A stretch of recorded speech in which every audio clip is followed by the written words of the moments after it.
Turn it on. Cool, look at that.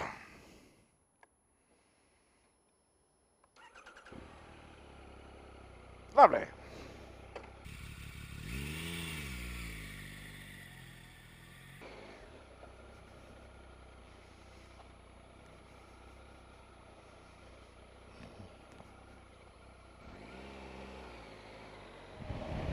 Self-cancelling indicators. Ha ha! Right, well, Tally Bally ho. Hello. Happy New Year, everybody. So, this is the review of the new Triumph Tiger 1200 XRT, and this is the XRT model. So it's a 1200 engine, and it's pretty much brand new everything. Brand new everything. Ha! Hello! And the first thing I've just done is raise the screen height. It's electrically adjustable. The roads are wet and greasy. Yuck. So, well, we'll see what happens. I've got this for a while, so. Yes, now, as mentioned, auto-cancelling indicators. Now, this is the XRT model, so it's the T for toys. That's what the T stands for. So it's got everything. Absolutely everything. It's even got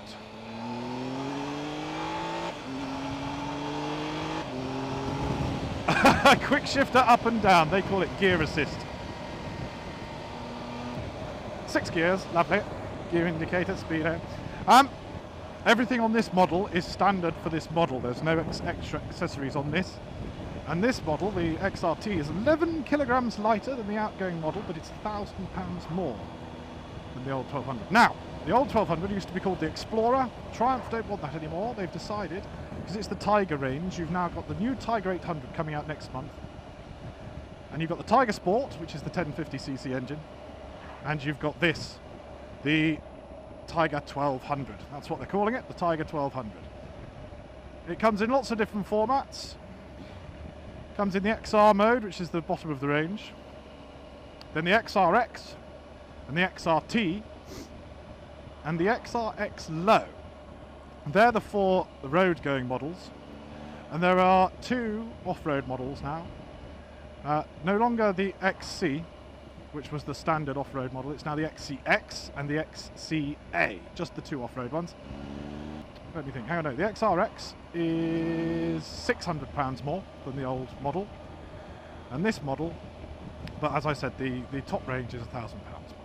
Competition's a couple of £1,000 more. Competition being the KTM 1290 and the BMW GSA, I believe, GSA. Last year, the Baron and Mr. Fagan went to Germany, and they went with the KTM Adventure, the GSA, and the old Tiger Explorer. Same sort of thing. And they said it was perfectly capable, just a bit bland, and had nothing like the performance or the agility of the other 2 bikes, and was therefore not as much fun, and probably a bit long in the tooth. Now this, the whole point of that, this is Triumph's answer to that, to the competition. Apparently it feels much lighter, and actually, when I've got no traffic in front of me, I'll wait and see, but actually that is so whether it's the geometry of the wide handlebars, but that is very easy. It does feel a lot lighter. It feels as light as my old 800 Tiger. Now this is the new 1200. So, electrically adjustable screen. I'll go through all the mods, but basically what I've got going at the moment, it's got heated seats as well, rear, front and rear. The front seats are done by a button on the control here, and the rear one is done by the old conventional toggle switch back here. The screen is the big thing. The screen is definitely a big thing. It's got the screen computer, TFT screen, is the same as the one found on the Street Triple RS. Same modes, same themes. Now, that's different with the different models as well.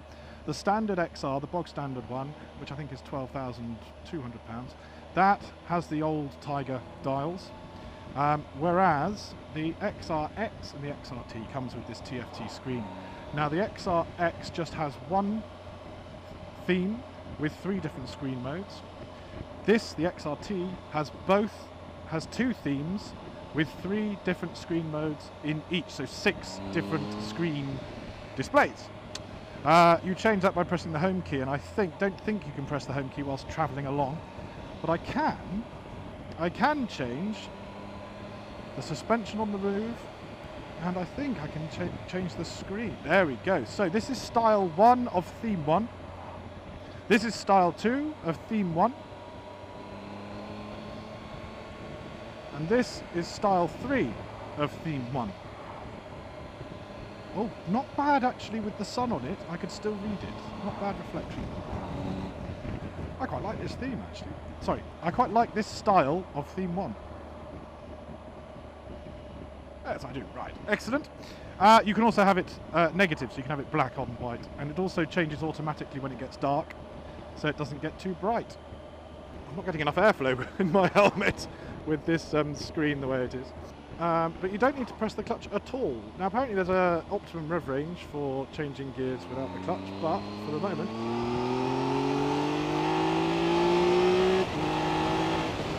It's a bit jerky with a lot of throttle, but it still works on the changes up.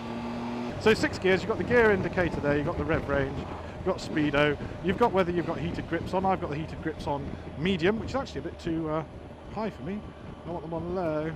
Let's have a look. Where's the thingy? There's the thingy. There we go. Oh, that's off. Hang on. Hot, medium, low. There we go. You've got the clock. You've got what road mode you're in. You've got the outside air temperature, which is 9 degrees, and it's sunny. This is surprising. It's probably the best day of the year so far for testing motorcycles. So changing down. That was easy. That wasn't jerky at all. But I'm only doing 5,000 revs, you see. Oh, nice. The throttle pickup's very good. It's a ride-by-wire throttle. And we've got cruise control as well. It used to be on this side here. It's now on this side. You've got a lot of things on this side now. You've got the toggle switch, and you've got the horn, and you've got the flasher, and all that fun jazz. Right, Mini's overtaking, so I can. Let's go. Yeah, it's that was under full throttle with higher revs, and the gear change assist wasn't as jerky.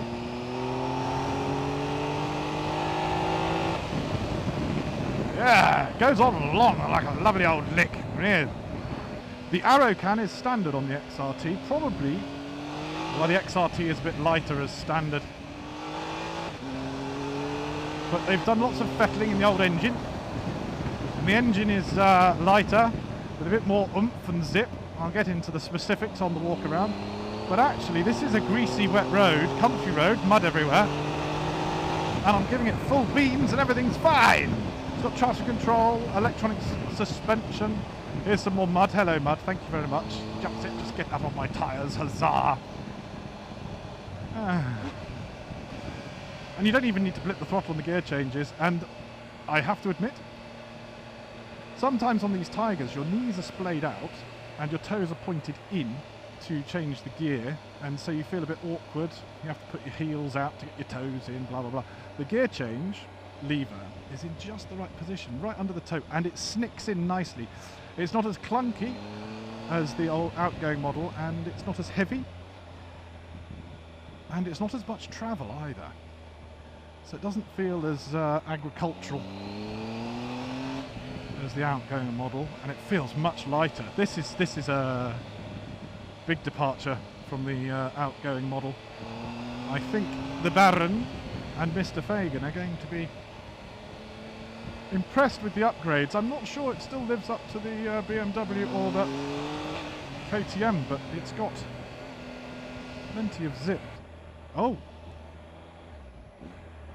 Yeah, you can actually change the suspension setting on the hoof.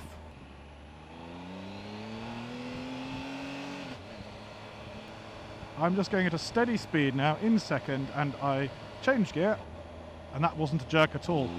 Ooh, that's all right, but it's a bit jerky around the mid-range. Looks like it redlines at 10,500, which isn't bad for a 1200 engine. Triple. Whee! This is the bumpy road. Ooh, bumpy road. Let's put it. It feels a bit bumpy, and suspension-wise, I'm just up from normal. Let's go to comfort, shall we? Full comfort. Let's have a look. And now let's go to... Oh yeah, you can tell it's spongy, bouncy, bouncy, bouncy. That irons out the larger dips, and the smaller deviations are also not vibing in your hands either. So let's go back to sport. Okay, that's a bit jarrier. Yeah, juddery, juddery, juddery. You can feel everything. Doesn't hurt in your bottom. Seat is very comfortable. But yeah, you feel a lot more connected. I can feel it through the bars. Monoshock on the back. Twin upside down forks on the front. Yeah, very nice. LED headlights, LED indicators. And yes, all these things you can change on the hoof. It's all pretty cool. Right, so time for the walk around. Right, let's see now. So I can get through this gap. Whoa, slippy slidey.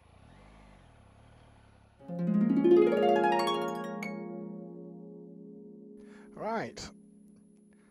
Well, tally bally ho. Welcome to the walk around of the Triumph 1200 XRT. Quite a handsome beast, actually. They have changed the styling. The tank is very different. But I'll get back to... Actually, let's just have a look. So, where the tank meets the seat, it's more vertical, and then there's an angular bit forwards. So I think the tank comes up a bit higher than before, and it changes the slant forwards. And that is carried on by the beak. Now, the XRT comes with the beak as standard as well, where my old Tiger 800 XRT didn't. But let's have a look. So,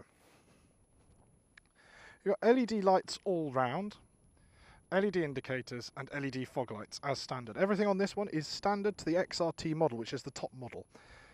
You still have to get accessories like the pannier racks and stuff if you want panniers, but there are hooks for hooking on any throw bags or bungees, that sort of thing.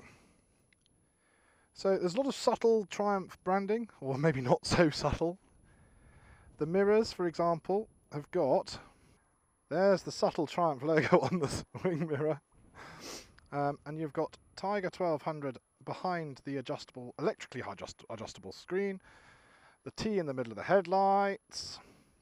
There's just T's everywhere. There's a T on the engine as well. But we'll get around there in a second. So you've got the hand guards. You've got the mirrors. You've got the electrically adjustable screen. With the LED indicators and the fog lights. Lights up very nicely. You've got this fairly robust plastic mudguard. I mean, it looks a bit plastic, but it'll do the trick. Sort of 10-spoke cast aluminium wheels. The valve is 90 degrees to the side, which makes it easier for putting air in and out. And it's got the TPS monitoring system. So, sorry, the TPSM, which is the tyre pressure monitoring system. It's got Brembo brakes up front, twin discs with fully electric WP suspension. They're the chaps I think that did KTM as well, so they sort of know their mustard.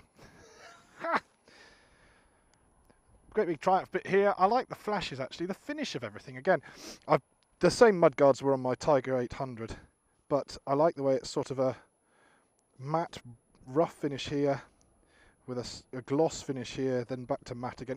They've actually just done attention to detail still. And as you know, there they go, 1200 XRT. And they've just split it up nicely. I mean, you've got this, comes out quite wide here.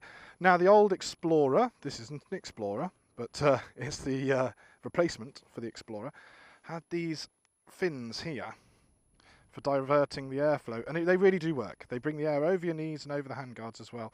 And here, you've got these little fins here for when you lift the screen up, this part of the screen matches with here. So it's a complete air coverage. And it doesn't whistle either. A bit more airflow, fins there from the radiator. The engine itself is the 1200 liquid-cooled engine. The engine has 141 PS, which is about 138 brake in my book. But the torque, it's around about 90 foot-pounds of torque as well, so it's really good, and it delivers the power lower down. Now with the torque assist clutch, that helps because it's such a light clutch, you can really feel and control low down rev ranges. Basically, they've changed over 100 different parts in the engine, fettled away, changed the materials, made the engine lighter, and it doesn't feel as top heavy as it used to. When you were riding it, the top felt very top heavy, especially in slow riding, but now it seems quite low down. By all accounts, anecdotal evidence, because I've never ridden the GS, but the GS has very low down weight distribution because of the Boxer engine. This, to me, feels much more stable and lower down weight. So well done Triumph, because that was what was needed against the competition, really. I like the branding here on the tank. On the side it really pops out nicely, and the red is a very nice red. It's sort of orangey and metallic, and yes, it's not orange, which sort of hurt your eyes on the old Tigers. My Tiger 800 was the crystal white, but you could have got the orange, which a lot of people actually bought, but it kind of hurt my eyes. Down here you've got the grips here. You can take that rubber insert out so you've got more grip if you do want to go off-road, but this is the XR model. But the XC model has much bigger, flatter, serrated grips as well for a better off-road capability. The brake reservoir is hidden behind this heel guard very nicely, and the frame, like all the Triumph frames these days, nice powder coated and feels really thick and robust. Actually looks thick and strong actually, and the subframe looks quite a meaty part too. Pillion pegs, you can actually remove those if you want to, but if you're doing some touring, and I believe this is probably what the bike's going to be used mostly for, it's just more things to anchor stuff onto. And here's the arrow can, which is aluminium and carbon. This is standard on the XRT model, and the baffle is still in there.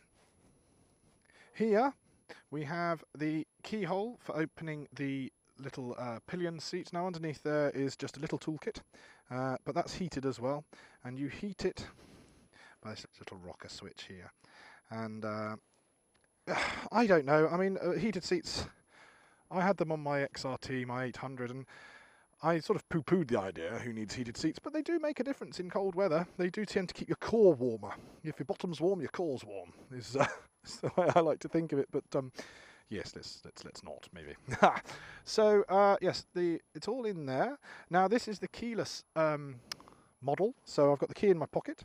We'll go through that in a second, but on the keyless fob, I've got a key for opening that up as well. This hasn't got an alarm on it as standard. They don't come with the alarms as standard, but you can get the alarm fitted, and I believe it goes under there when it is fitted.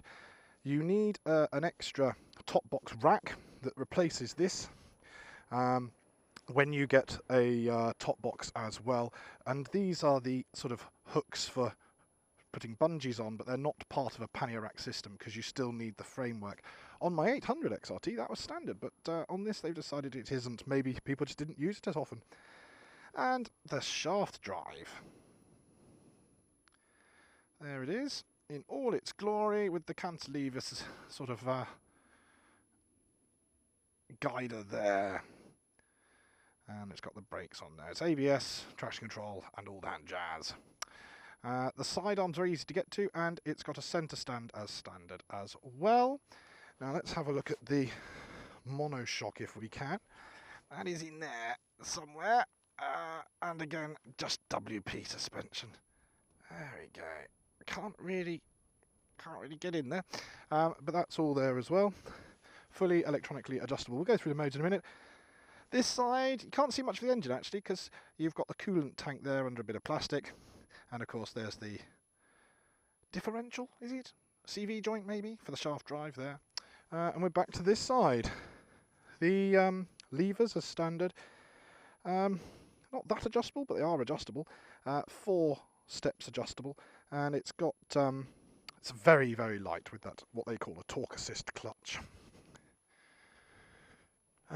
Brake lever, it's the same. That has 5 settings for adjustability. People probably would prefer more, I don't know.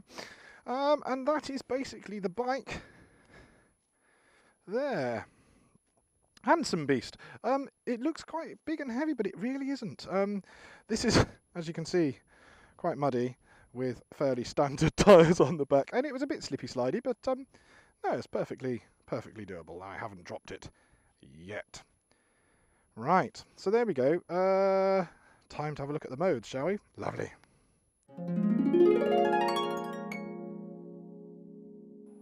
All sorts of things going on here. That's the flasher. That's for the front heated seat. That's for the front fog light there. That is the cruise control, which I haven't tested out yet, but I will on a dual carriageway. But if it's anything like the other ride-by-wire throttle cruise control systems on the Triumphs, it's very, very good and holds speed very well. The lights here, so that's normal light, that's your dipped head beam, that's just the LED running light really. Mode selector, so that's for your engine. There's your indicators, and there is your computer toggle switch. And your horn. Heated grips here, same as on the old T120s, and Thruxtons if you have it.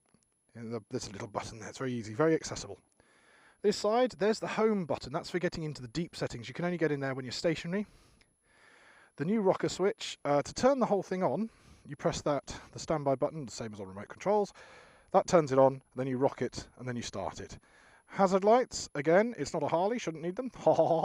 And then that is the steering lock. It's electronic steering lock. When you turn the bars to the left, you press that, it locks it up nicely for you. And with the keyless one, if you walk away, that is, it would set the alarm as well. Now, if it had an alarm.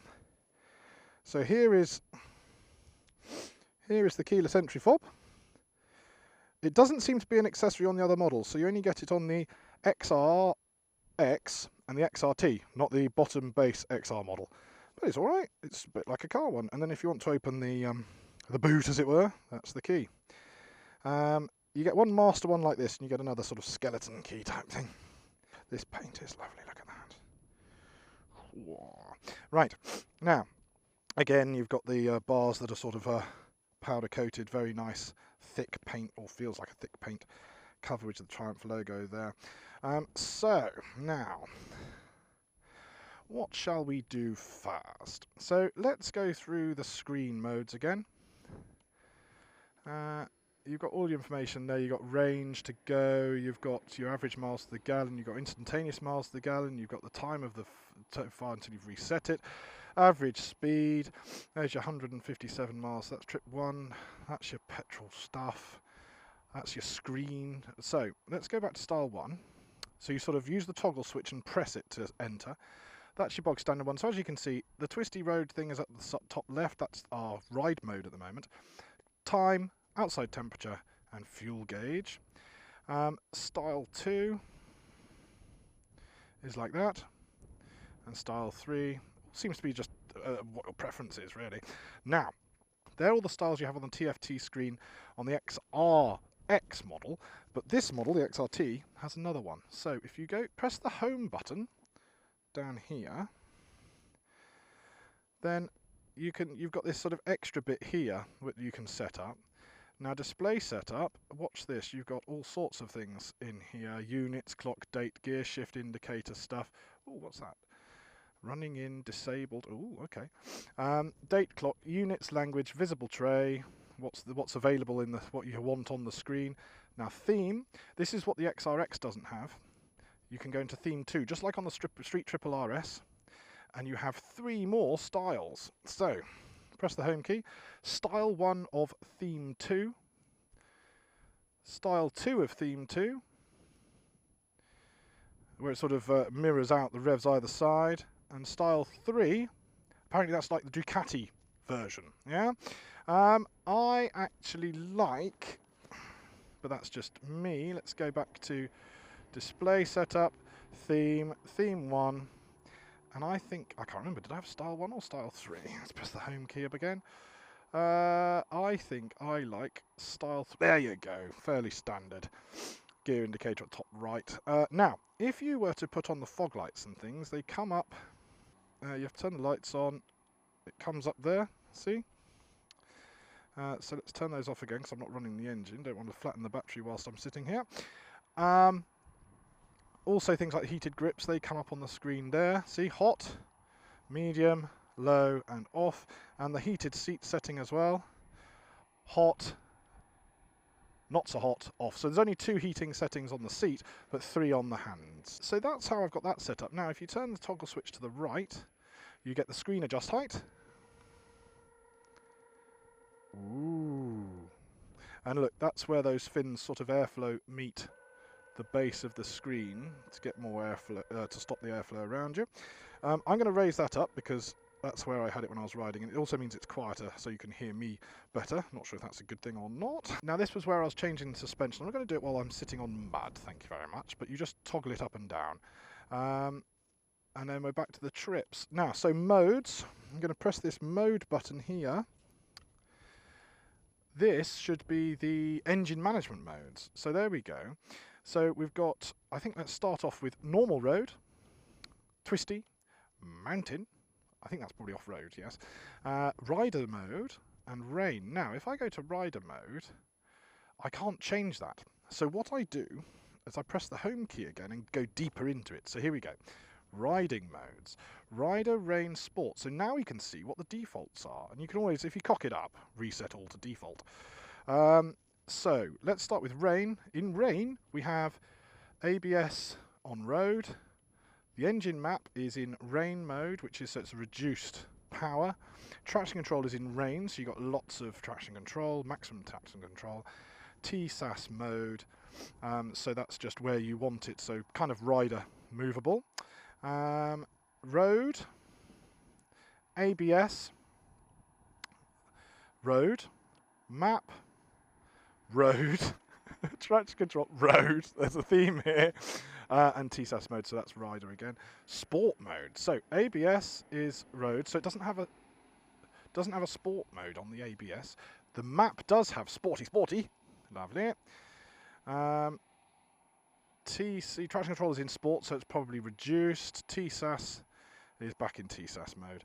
And off-road, I'd have thought the ABS is off-road, so there's not much there. Map is in off-road, so I'm probably better low down torque and stuff.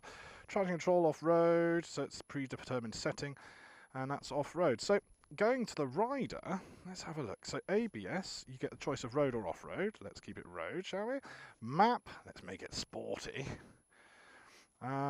Traction control, road, let's not make that sporty. TSAS, have whatever I want.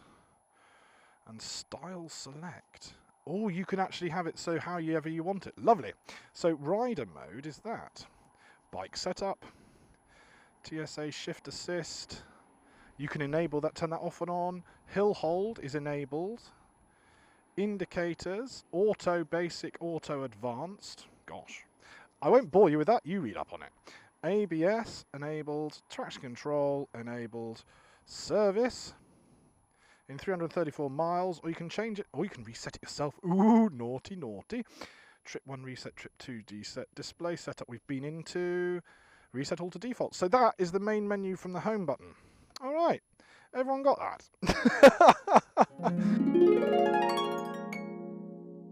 So this is the exhaust. This is on idle. Nice little purr. Normal sort of revs, and then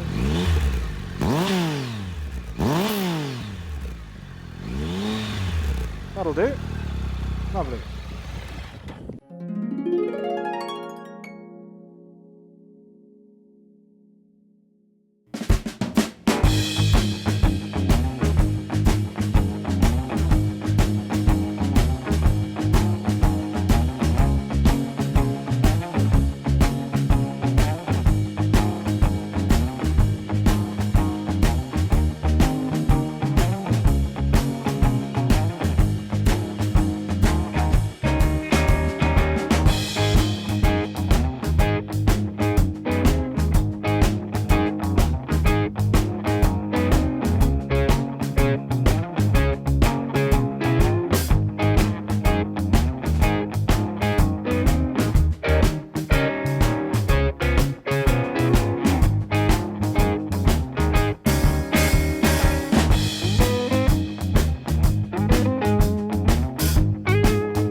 Okay, so hello everybody, hello again. Hope you liked the walk around, hope you liked the exhaust ejaculations, and I hope you liked a little bit of flyby.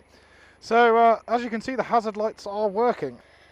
Okay, nice and bright, nice and bright. And there's the fog lights, bit muddy now, good lenses on them anyway. So hazard lights off, indicate right, look over the shoulder, and away we go. Fog lights off.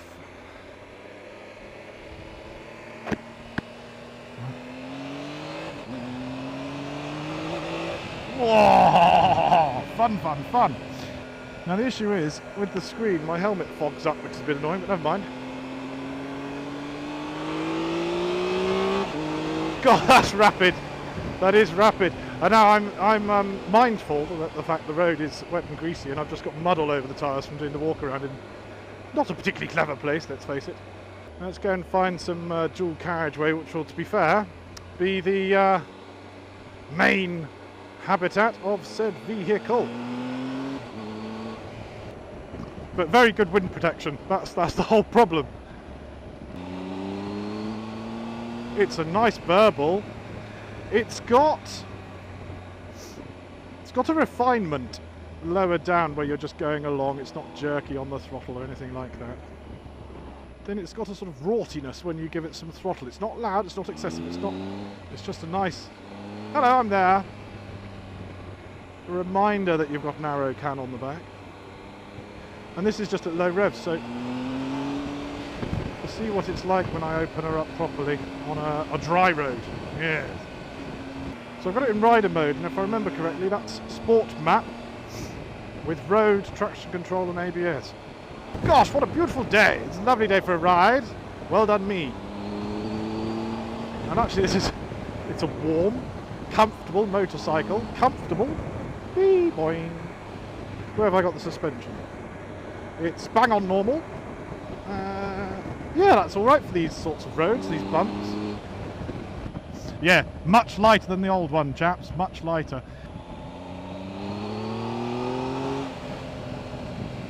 Bumpity bump. See, it went over those little bumps very nicely. The front brake, it's feather light. I'm using 2 fingers and it's got some real good bite to it. So I'm going along, 2 fingers, just a squeeze. That's lovely, very progressive. That's really nice. I like that. Oh, it's got some zip and it's rorty. So using the quick shifter as well. Ready? And go.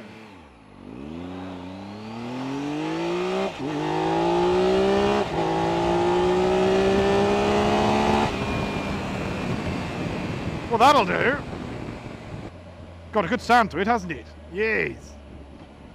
But you don't need a raucous sound from a bike like this. It's just enough to remind you it's there. Lovely. Very nice. Alright, now on to the dual carriageway for a bit more analysis. Or analysis, which is what I like to call it. It sounds like a naughty sort of disease, doesn't it? Ah well.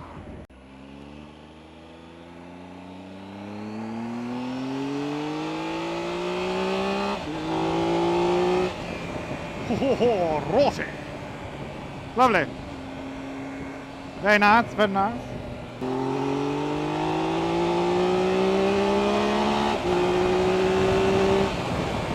Well, that's fast enough, I'd have said. There we go, quick shift all the way. So the screen's on full setting. My helmet is closed, and the wind's buffeting. Let's have a look. Well, there's a bit on my arms, some of my upper arms. Considering the speed, that's not bad. Really comfortable, and I'm just sitting up like I'm on an armchair. It's lovely. Oh, lovely. And yes, because I haven't got my toes pinched in, it's all very comfortable in the legs as well, and I'm sitting up, and wind protection's awesome, considering it's only 10 degrees. Well, it's 10 degrees? God, it's positively summer. Riding along at 70, there we go. In 6th gear. And, oh, let's overtake. Oh, yes, that was over 4,000 revs, and that's got some oomph, hasn't it? Hasn't it? Yes. Now, what happens if you change down? So, I'm doing 60, 4th, and go. That's alright, but that's 4th is a bit silly. Let's do 2nd gear, shall we? So it's 2nd, and Wow!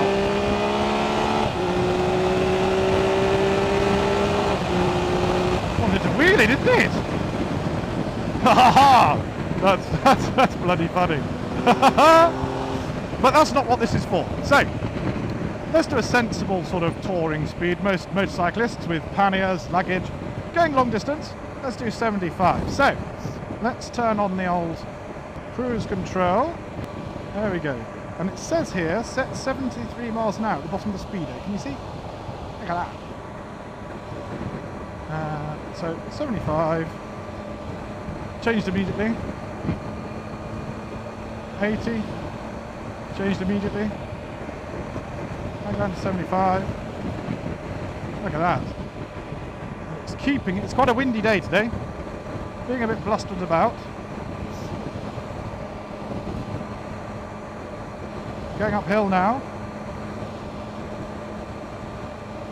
Look at that, it's keeping it perfectly. Now, there's a couple of ways of turning it off. Pulling in the clutch. Rolling the thrust lever. I'm not a pilot. Rolling the throttle closed, turns it off. Look, just a bit quick twitch. There we go.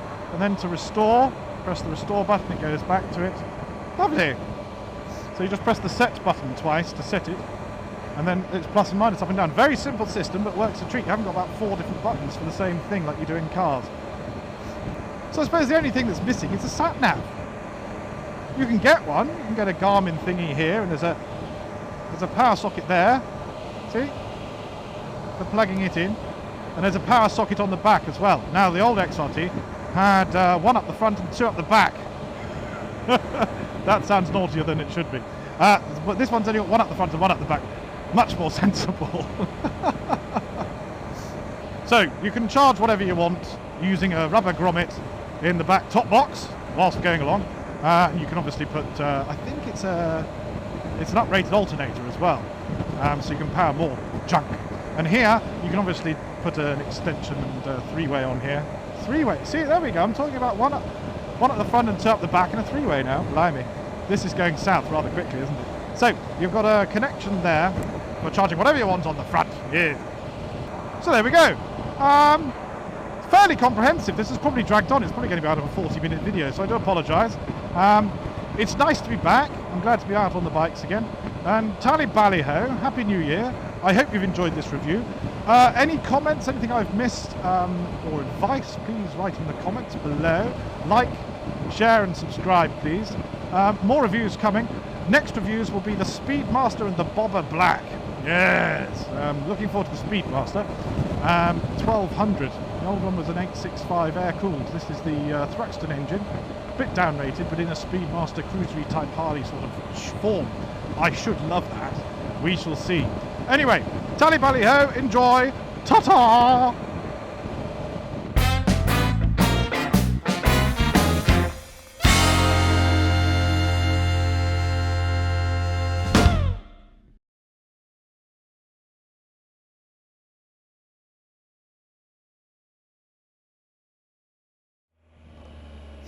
Additional, further play with the gear shift assist thingy. Under gentle acceleration like that, it's very smooth. And we're going down quite a steep hill now, so a little bit of rear brake, no clutch, change down, it's just lovely. Very smooth. First gear. Now normally second into first is quite a clunk, but that was lovely. Captain's log, additional. The fog lights won't work unless you've got the dipped headlights on. See, I've got them on at the moment. I'm in town, bit of visibility and all that sort of jazz. But the other thing I wanted to mention was the fact that all these switches are in very easy reach. Here especially, I mean that heated grip button is just simple as. But all of these buttons are so easy to use whilst on the hoof. It all is quite easy to change as well. It doesn't take long to get your head around all the different settings and systems, and the versatility of it all is quite extraordinary.